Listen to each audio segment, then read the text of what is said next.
விருச்சிக ராசி நபர்களுக்கு இந்த வாரத்துக்கு உண்டான வார ராசி பலன். இந்த வாரத்தை பொறுத்த வரைக்கும் விருச்சிக ராசி நபர்களுக்கு கிட்டத்தட்ட 6ஆம் பாவத்தில் புதனுடைய தொடர்பு வருது. புதன் இந்த ராசிக்கு ஆகாத கிரகம்.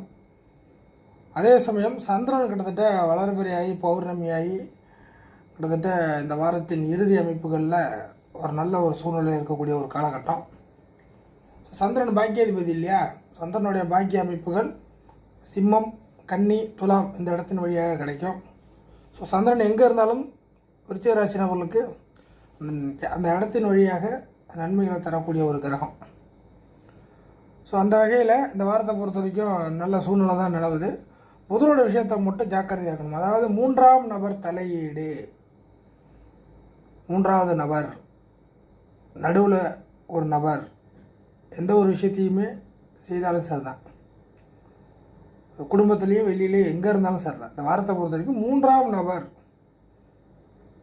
உங்களுக்கு மீடியேட்டர் வேலை பார்க்கக்கூடிய நபர், புரோக்கரேஜ் பார்க்கக்கூடிய நபர், இந்த மாதிரி எதுவாக இருந்தாலும் 3ஆம் நபர் தலையீடு உங்களை ஒரு பிரச்சனைக்குள்ள ஒரு நபராக மாற்றும். ஆல்ரெடி இருக்கக்கூடிய பிரச்சனையில் மேலும் பிரச்சனையான நபராக அதிகப்படுத்தும். இன்னும் சொல்லப்போனால் உங்கள் பக்கம் சாதகமாக வராது.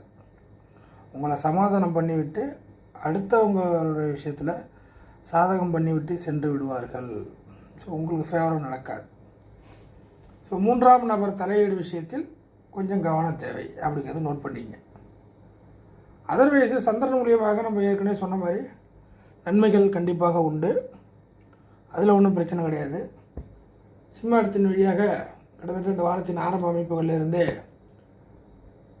நீங்களாக செயல்படக்கூடிய விஷயங்கள். அதாவது செவ்வாய் இந்த வாரத்தை பொறுத்த வரைக்கும் ராசிக்கு 12, அதாவது பார்த்தீங்கன்னாக்கா மேஷ ராசிக்கு 12லையும் விருச்சிக ராசிக்கு 5ஆம் பாவத்தின் கடைசி அமைப்புகளையும் இருக்குது. அதனால் என்ன நடக்குனாக்கா நீங்களாக சில விஷயத்தை முடிவு செய்து இறக்கக்கூடிய எந்த ஒரு விஷயமுமே கௌரவ மரியாதையை காப்பாற்றிக்கிற மாதிரி இருக்கும். இந்த வாரத்தின் ஆரம்ப சூழ்நிலைகள் கௌரவ மரியாதையை காப்பாற்றி கொள்ளக்கூடிய வகையில் சில நல்ல விஷயங்கள் நடக்கும். அடுத்ததாக ஏதேனும் ஒரு நஷ்டங்கள் நடந்திருந்தாலோ இல்லை நஷ்டம் இந்த வாரத்தில் ஆரம்ப அமைப்புகளில் வந்திருந்தாலோ கிட்டத்தட்ட வாரத்தின் மையப்பகுதியில் அந்த நஷ்ட அமைப்புகள் சரியாகும்.